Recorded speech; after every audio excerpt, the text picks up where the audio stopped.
Oh, alright. So I've been wanting to post this video for like a week now. Just now getting around to it. So I promised you guys a tournament report from the tournament we just won a week ago today. Yeah. Alright, so let's put it in context.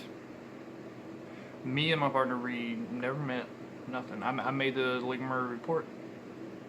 Asked in the video if anybody wanted to be a partner, if we could split the entry fee, blah blah blah. He hit me up on Instagram and he's like, yo, I'm thinking about fishing this, if you want to fish it. I'm like, well, how big is your boat? And he's like, well, I got a 14-foot John boat, but it's fixed up with a deck and everything. And I'm like, okay, cool, that sounds a lot better than mine, and the battery probably lasts longer than mine, etc. So we used his boat. You know, we talked it out. And like I told him at start, well, through the Instagram message, I was like, look, bro, I know we can catch 5, but I don't know about getting a winning bag. Like, I mean, the spots I know that they're on right now, I know I can catch 5. I mean, that's not a big deal right now with pre-spawn and spawn happening. But, alright, anyway. So it's the morning of the tournament. We meet at Black's, which is like, you know, 5-10 minute boat ride to Big Man's. But we put in there so we didn't have to wait in line at Big Man's because we thought it was going to be a bigger show out than it was. But they had the CBC at the same time, so anyways, we get to Big Man's, we meet and everything. You know, he's a cool dude. Like, me and him are like really good friends now, and that's from fishing. That's the joy of fishing right there. Take somebody fishing and you're out there on the water and you just start talking, and me and him just instantly clicked. So we get to Big Man's, we register and all that.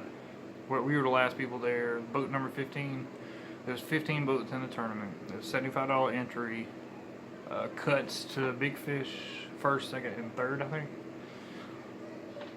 So at 7 o'clock, you know, he tells us it's safe enough to go. We gotta watch out for stumps. You know, if you fish on Murray in the past week, that's all it is, stumps.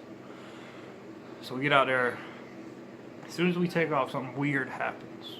Weird. You know, I'm not, when I'm there, y'all, you know, my subscribers, some of you were there, and y'all were like, yeah, we just watched your Lake Murray report, blah, blah, blah. Well, I'm pretty sure in that report, I said the fishing in Clouds Creek, or towards Clouds Creek, you know, towards the little river and all that. So we're at Big Man's. We go this way, and literally 13 other boats go that way. It was a one bass boat and us in a 14-foot John boat with a 9.9 rolling the clouds. So we get to Clouds. Reed's throwing a buzz toad. I'm in the back throwing Texas rig and a spinnerbait. 3 huge blow ups. He had one that was probably 4, easy 4. Got off right at the boat. And we're like, crap, you know, we done fished this spot, we missed, you know, I caught a dink, like maybe like an 8-inch fish. And we're like, what's going on? So then I'm like, I know this spot that has a lot of grass. Like the whole flat is nothing but grass. It's like 4 feet of water, and it's a pocket. So we roll in there, and the grass was so thick on top and under. Literally, all you can throw is a frog. Like, you can't throw a buzz toad or nothing. You've got to throw a frog or a floating worm. Well, no, let me back it up. We caught one fish before that. We stopped at another place in Clouds and caught our first keeper on a floating worm. It was a orange floating worm, if you're wondering. Yeah, that was the first keeper of the day.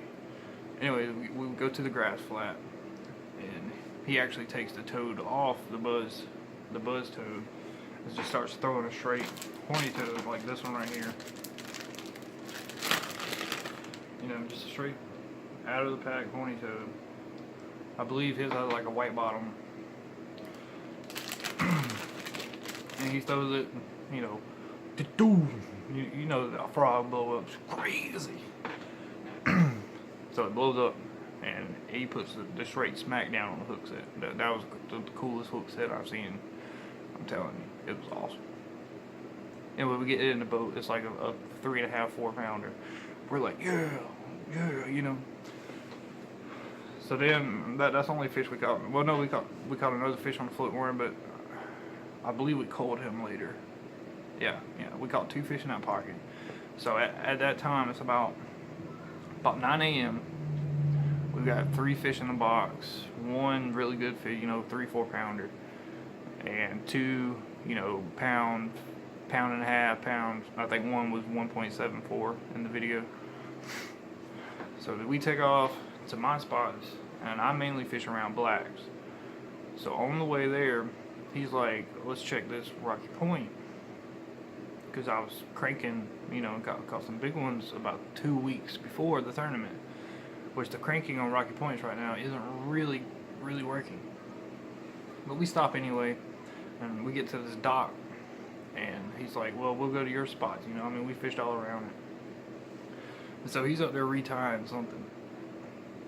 And I fire it, just fire it at one of the pillars I haven't hit. I had a little bit of shade on it, on the dock, and I had riprap right here. The dog and the riprap, and I fired it at the last pillar right beside the riprap, and it went thump. And that's where I caught like the 4.5 on the June bugger trick worm. So we got that one, and then we went to the pipe, which y'all seen me catch the 5 pounder on one of my other videos. We went there, we got another keeper, so that's where we got our 5th fish. So at 10 o'clock, or 10:30ish, we were culling. And we hit all my spots around there, and we just culled, and eventually we ended up with about 13 to 12 pounds. Fishing around in the back of pockets, like I said in the Lake Murray report, back of pockets, laydowns. That's where we caught 90% of our fish, except that one dock fish. I don't know why that fish was there. It was a main lake point. No idea. It was there. I'm not complaining about it. But we fished around, and we ended up going to another cranking spot that, like, this was like 1 o'clock. We were at Blacks, but needed to run the Clouds Creek to go to the spot. And now note, this is a 14-foot John boat with a 9.9 on the back. So that's a good, 30 minute run, give or take, from where we were at Blacks. We were past Blacks, like a little bit in towards Bush River. And we was like, well, we're just going to chance it. We've already got a good sack. But we had one fish that weighed 1 pound, 72 ounces. I want to say, or 1 pound, 74. And we needed to replace that fish. So we're fishing around. We hit the points. We go down this bank. Nothing. When we go to a point, like in tomorrow's video, y'all are going to see this pattern, I guess, is just crazy right now. This point, 3 stumps. I pitch it in there. Now fishing this trick worm, I don't fish it like a Texas rig. I fish it like a drop shot. That sounds weird. I'm gonna make a video on it. If y'all want a video like that, comment down below. I want a video on that technique, and I would dedicate a whole video to it. Promise. I love throwing. But I throw it out there. I'm jigging around this stump, and we're talking, whatever. His buddies are on the way, to come check out our fish and say something real quick. And that's kind of a thump. And I'm like, okay, so I cracked this fish. And it came out of the water, and I thought it was, at least a 5. It ended up being about 3.5 pounds. But you gotta understand, at that time, we had a 1.74. So, a 3.5 pounder caught a 1.74 fish, and we ended up winning by literally 2 ounces. Yeah, I said it through the whole video. We've got to check. We weighed those fish so many times. Every time we caught one, just to make sure, because I kept telling him, dude, it's gonna come down to ounces. It's gonna come down to ounces, unless somebody gets like a super bag, which would suck. But our final weight for the day was 15.14, and second place was 15.12. So we won by literally 2 ounces by the skin of our booties. But most of y'all want this video to know the technique. I mean, Texas rig twig worm, June bug. I throw June bug year round, no matter the water clarity. Don't ask me why, but it works. It just works. And we caught them on a frog, caught one on a spinnerbait. No, I'm talking about the keepers. We caught one on a white spinnerbait with a fluke, horny toad, and trick worm. And every single one of them were shallow, like I told you in the report. Anyways, guys, I gotta go edit this video for tomorrow. It is sick. Y'all probably already seen all the pictures I've shared. And if you haven't, follow my Instagram at Turner Fishing, or hit up Turner Fishing on Facebook, on Twitter. I don't really use Twitter that much, but anyway, guys, hit the like button for me, comment down below, and I'll catch y'all tomorrow with a fire video.